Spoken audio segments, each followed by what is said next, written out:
कौन से महीने में ये पैदावार चालू होती है? ये इसका छिड़काव जो है बीजों का वो अक्टूबर माह के अंतिम सप्ताह में किया जाता है। अच्छा। नवंबर और दिसंबर 2 माह में ये रोप है जो पूरी तरह से तैयार हो जाता है और जनवरी के प्रथम सप्ताह में इसका खेतों में वापस रुपये कर। फिर आप इसमें दवाई के रूप में क्या देते हो? दवाई के रूप में ज्यादातर तो इसमें डीएपी पड़ता है। अच्छा। बाकी कम खुराक में जिंक है, सल्फर है, यूरिया तो ये है। कहने में ये भी लोग कहते हैं कि बिगर यूरिया डीएपी कांदा बहुत बिगर अच्छा होता है यूरिया खाने डीएपी के लिए। के कोई भी फसल नहीं होती है, कांदा तो कैसे होगा? कोई भी फसल नहीं है। उत्पादन बढ़ाना है तो आपको रासायनिक उर्वरक का प्रयोग तो करना पड़ेगा। अच्छा। वरना उत्पादन नहीं है। महंगा मित्रों नमस्कार, आज मैं आपको कांदा के बारे में जानकारी देने का पूरा प्रयास करूंगा। कांदा हर आदमी को जरूरत होती है, हर घर में कांदे की जरूरत होती है। सर्दियों में इसका खाने का चाव कुछ ज़्यादा है, सर्दियों में कुछ कम है। तो सर्दी और गर्मी में मतलब 12 मास कांदा का मनुष्य सब्जी के रूप में खाने के काम आते। ये कांदे की फसल है, ये आप देखिए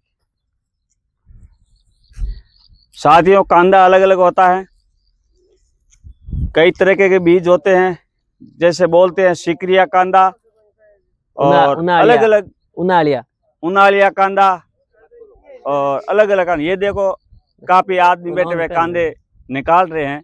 तो आज हम पूरी जानकारी लेके आपके साथ शेयर करने का प्रयास करेंगे। ये देखो कांदे बोटे हुए और ये पान है, पान इकट्ठे किए हुए। सामने वो भी काट रहे हैं।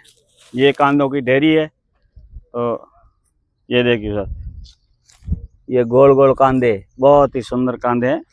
और आप लोग का नाम सर? हमारा नाम सतपाल सिंह है। सतपाल जी, कांदा खेती करते ना आपने कितना वर्ष हो गया? मैं 2 साल हो गए। 2 साल हो गए। और आप जो कटे लाया करो, मतलब रो पट्टे बनाया करो या नहीं? बीज बाहर से लेके आते हैं, फिर उसका छिड़काव करके रोप तैयार किया जाता है। अच्छा। नहीं होगा और भाव भी नहीं मिलेगा। भाव और उत्पादन दोनों में कमी आएगी। तो फिर अगर उत्पादन ज्यादा बढ़ जाएगा तो स्वास्थ्य में खाने के लिए वो कांदा तो वो तो पता है, वो सारी चीजें तो होगी नहीं। अगर इनकम बढ़ानी है तो फिर रासायनिक खाद का प्रयोग तो करना पड़ेगा। अच्छा। आप जैविक खेती से इनकम नहीं बढ़ा सकते, उत्पादन ज्यादा नहीं ले सकते। अच्छा, ये बात है।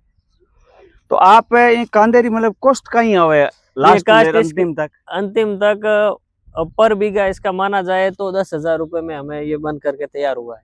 अच्छा। 1 बीघे के अंदर 10 से 12,000 रुपए हमारी लागत आई है। 1 बीघे में 10 से 12,000 लागत आई है। और 1 बीघे में उत्पादन जो होगा वो 150 से लेकर के 170-80 मन का होगा। अच्छा। तो इसमें आपने जैसे बेनिफिट कितना होगा? मतलब बेनिफिट हो जाता है, अगर भाव ठीक रहे तो 20 से 25,000 रुपए पर बीघे के बच जाते हैं। अच्छा, 20 से 25,000 रुपए। और वर्तमान में इसका क्या रेट है? वर्तमान में इसका 250 से लेकर के 300 रुपए तक चल रहा है पर मन। अच्छा, 300 रुपए चल रहा है। 300, 250 से 300। जो अच्छी साइज का चमकदार प्याज है उसका 300 रुपए मार्केट में रेट। आप बताओ, हाथ में लेके बताओ। हाथ में क्या लें? ये डेयरी ऐसा आती है कांदे देखो। अच्छा, मीडियम साइज का, मीडियम रेंज का। अच्छा, अच्छी साइज का कौन सा प्याज। कांदा है? कांदा जैसे एक 2 तरह के होते हैं। ये गर्मी वाले प्याज है। ये गर्मी वाले प्याज, सिक्र वाले प्याज नहीं है, गर्मी वाले हैं। इसका सर्दियों में खेत के अंदर बिजाई की जाती है और गर्मी में अब ये 5 महीने में निकल रहा है। आप स्टॉक भी करते हो? स्टॉक तो हमारे पास इतना संसाधन नहीं है, बाकी कुछ लोग स्टॉक अगर करते हैं। कोई किसान भाई स्टॉक करना चाहता है तो क्या संसाधन की जरूरत पड़ती है? स्टॉक करने के लिए उसको वेयर हाउस बनाने पड़ेंगे, हवा की प्रॉपर व्यवस्था होनी चाहिए, कीटनाशक का छिड़काव करना पड़ेगा। आम आदमी स्टॉक नहीं कर पाएगा क्योंकि लागत ज्यादा आती है। अच्छा, इसलिए हम तो सीधा कटाई करके सीधी जैसे गत वर्ष आप देखा जाए तो 100 रुपए किलो कांदा बिक रहे थे। तो कुछ लोगों ने स्टॉक किया था तो उनके पास व्यवस्था थी, मतलब हमारे पास नहीं। हर किसान इसका स्टॉक नहीं कर सकते क्योंकि ये फल और सब्जियों में आ गया है तो इसके अंदर नमी है। नमी को आप ज्यादा देर स्टॉक करोगे तो वो खराब हो जाएगी। कोई भी सूखा धान है तो उसको आप लंबे समय तक स्टॉक कर सकते हो। मतलब ये कांदा ज्यादा स्टॉक नहीं होगा क्योंकि ये खराब होने लग जाएगा। अब ये आप पत्ते तोड़ रहे हो, ये मतलब क्या काम आएगा? ये पत्ता अब गाय भैंस बकरी के चारे के रूप में काम आ सकता है, या फिर अच्छा, खेत में इसको सीधा इसके ऊपर खड़ाई करके जमीन के अंदर मिलाया जा सकता है। बेचने में आप ये कांदा लोकल बेचोगे या ट्रांसपोर्ट नहीं, सीधा ट्रांसपोर्ट होगा। व्यापारियों से बात होगी, आड़ती व्यापारी हो जाएगी, आड़ती के हिसाब से आड़तियों के हम बेचेंगे।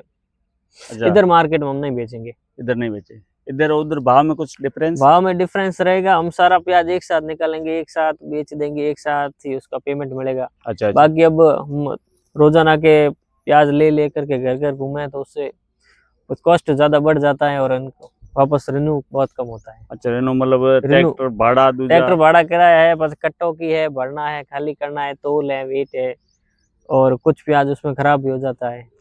तो इस बार लग रहा है कि इसका प्याज की कीमत कम है। कीमत तो बहुत कम है, लेकिन फिर भी तो आप सरकार को क्या संदेश देना चाहते हैं? सरकार को यही कहेंगे कि जितनी भी दलहनी और सब्जियां हैं या फिर सूखे धान है, उनके भाव में सुधार करे और एक अच्छी रेट किसान को मिले, ताकि किसान की आर्थिक स्थिति सुधरे और देश में किसान की तरक्की हो, विकास हो। ये दे आपने।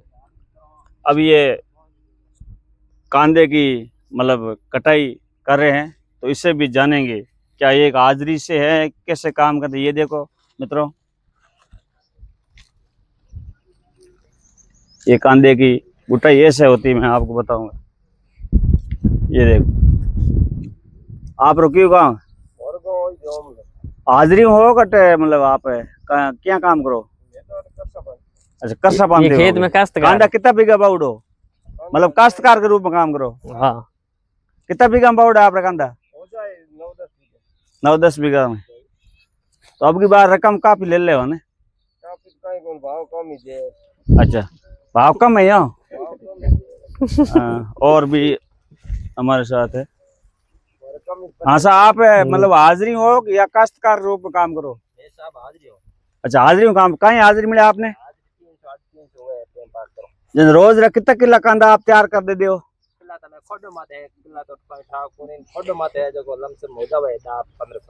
लगभग रोजाना निकल जावे 5 से 7 क्विंटल रोजाना के। अच्छा, यहाँ की हाजिरी मतलब 350 रुपए? हाँ, कहीं पर 300 रुपए है, कहीं 350 है।